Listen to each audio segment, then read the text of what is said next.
why don't I show you guys a picture of what the world looked like before quantum physics came around. And it looked like this, no joke. Quantum physics has actually helped us advance so much as human beings.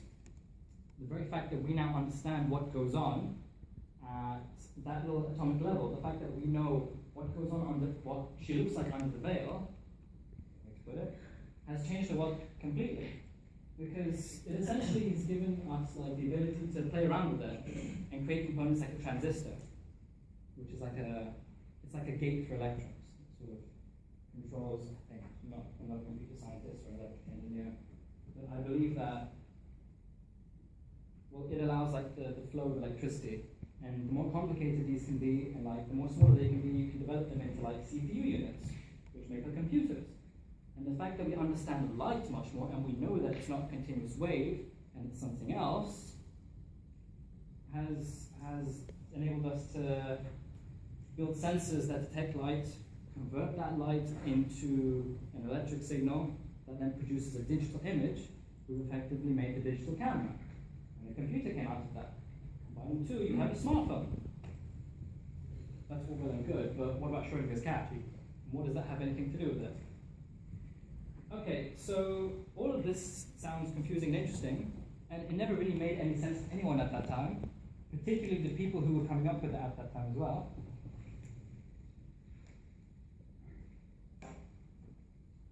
So you had this guy Schrödinger, who came up with an equation to express it all, and apparently had a cat. And he would go to cocktail parties, and he would go to dinner parties, and he would be like, this thing I'm working on, quantum physics, is all very interesting. Let me just show you how interesting it is. So he says, what if I get a cat, or what if I get my cat, and put him or her in a box? And in this box I have a bomb, or something that would kill the cat. 50% chance that it will kill the cat, 50% chance that it won't kill the cat. I put this whole cat and a bomb in a box somewhere where I can't see him, and can't hear if the bomb goes off, and I wait like 10 minutes. And I come back to the box, I open it. I'm like, either the cat has died, or it hasn't died. One of the two. But until I open it, I don't know. It's either dead or alive.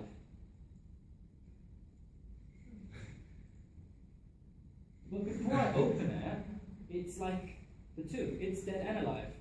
And he tried to like explain this weird message that quantum physics says that one thing can be another thing. It's like a wave before it hits that wall is actually a particle, and a particle before it hits that wall is actually a wave.